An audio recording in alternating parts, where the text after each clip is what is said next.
All right, you guys, part two. This is not going to be nearly as long, so just bear with me just for a little bit. We're just going to look at the effects of the Protestant Reformation in Germany, England, and France. We've kind of already talked about England, so we will just breeze by it.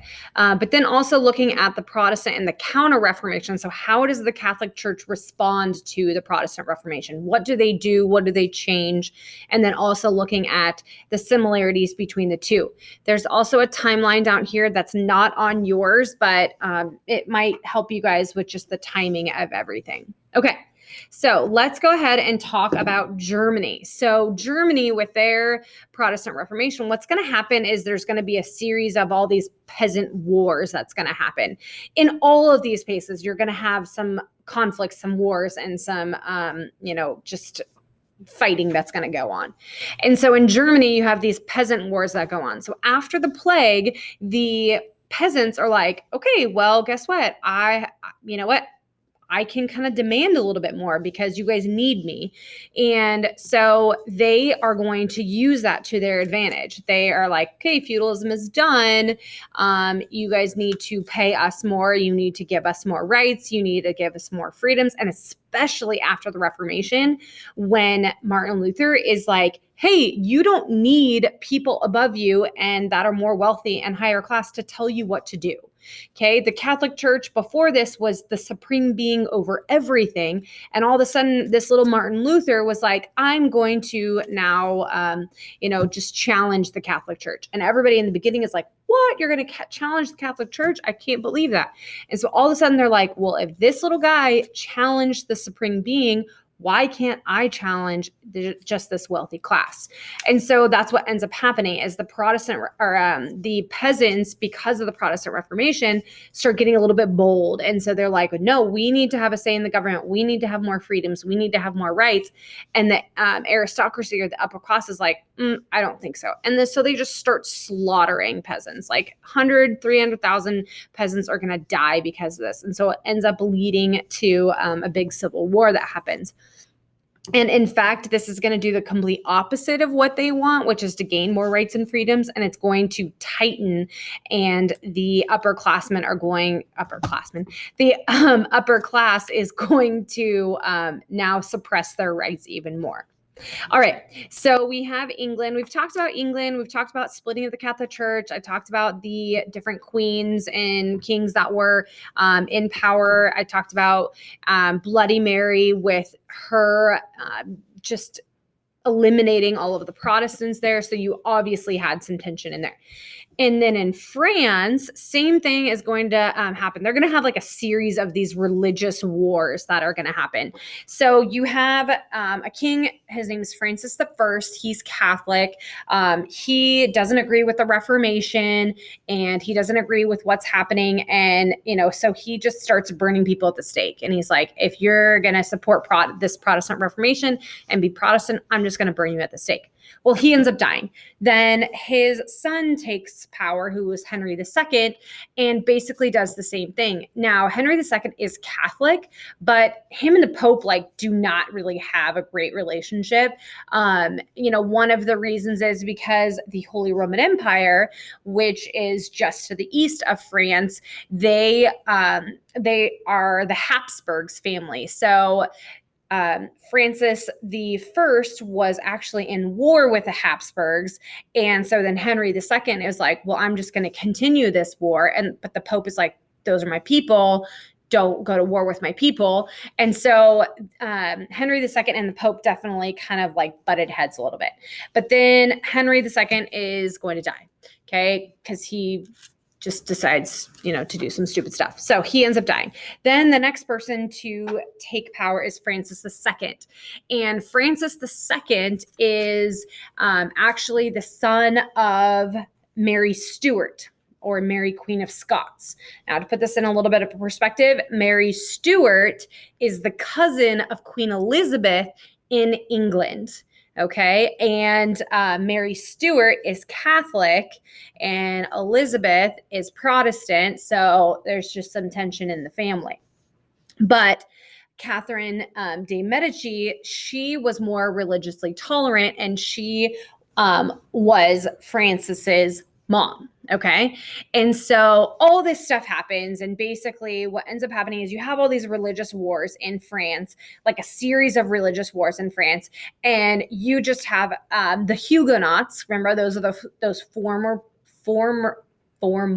Protestants.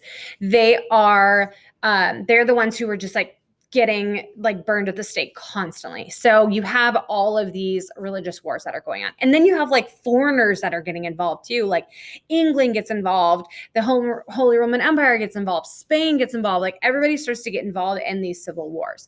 Eventually what's going to happen is you're going to have the Edict of Nantes that's going to be finally granted. And so then you have a religious toleration, or kind of religious toleration, between the Catholics and the Huguenots or the Protestants. Okay, so that's kind of what's going on in France. So let's look at the Protestant and the Counter-Reformation.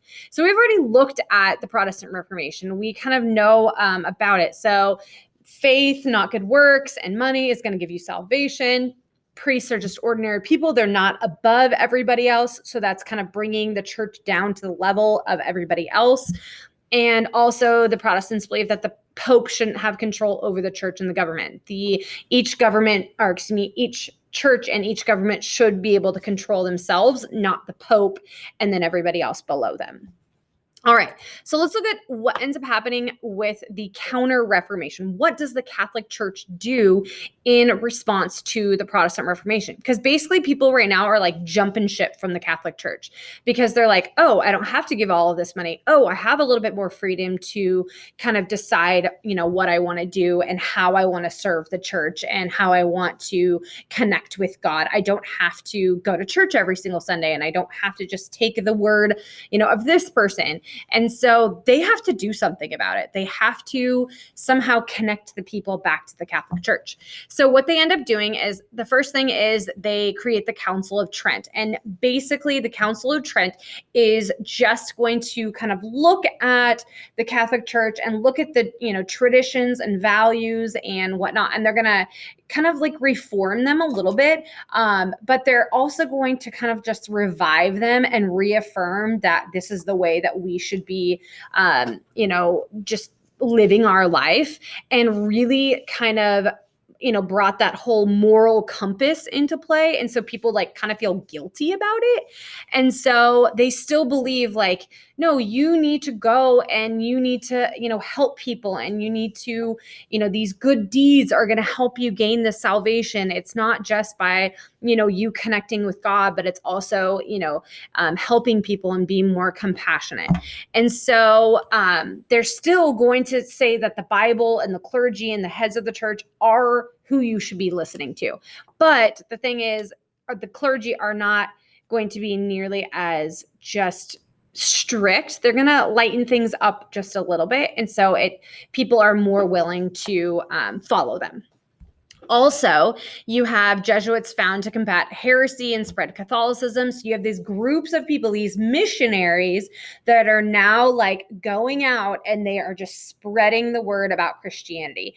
But it also is kind of bringing them, like the Catholic Church, these Jesuits, a little bit, down to the people's level, which is what the people liked with the Protestants. And, just really taking the Catholic beliefs and the Bible and then really applying them to everyday life. So you have these Jesuits just like going everywhere in the world, trying to kind of find new converts and find new Catholics. And so you do have the Catholic Church that is going to reform, but they still are going to be like very, very, rigid and by the book. But they do lighten things up a little bit. And then you do have the Pope that is still the head of the Catholic Church. Nothing changed with that. Okay, let's look at the timeline, just to kind of give you guys an idea. Let's see I totally forgot to talk about the similarities. So the similarities between the Protestant and the Counter-Reformation, they both hate radicals. Okay. They hate on either side. And so they are going to definitely kind of prosecute certain people. Oops, there we go. Jews. They do not like the Jews, don't think that Jewish people were just persecuted during World War II. That started thousands of years ago. This has been going on for a really, really long time. And so you're going to have a Jewish diaspora happen because of this. You're going to have Jews that are going to be burned at the stake. You're going to have Jews that are going to be killed. You're going to have Jews that are going to be pushed out. And then also there's going to be a lot of witch hunts, which is interesting. So find all of the people that are against what they believe and get rid of them.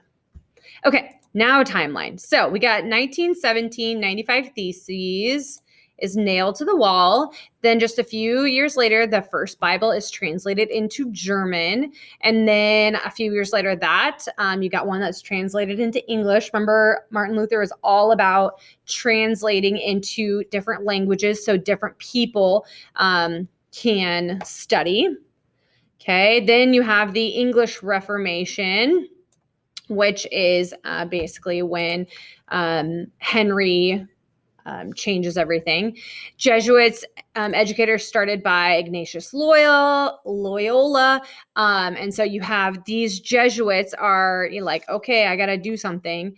The English break from the Catholic Church. You have the Council of Trent, better education for the priests, and really learning about more about the people and how they can apply the Bible to everyday life. And then you have now the Peace of Augsburg, which is basically the toleration for Lutherans in the Holy Roman Empire, because Holy Roman Empire is very Catholic. And so there was a lot of persecution going on. And so then you had a decree that was passed to stop that. Okay, and then we have the Edict of Nantes, which is the same thing in France. So you have now the persecution and more religious toleration in France. And then the last thing is the King James Bible is translated for the Church of England. So that's when the Church of England starts using that Bible. Okay. So that is basically the Protestant Reformation in a nutshell. I hope you guys enjoyed. I hope you like to learn about some heads chopping off. And if you ever want, go watch the show Reign on Netflix. It's not 100% accurate, but it does talk about all the stuff that's going on in France and all of the religious wars. But anyways, okay. See you guys later. Bye.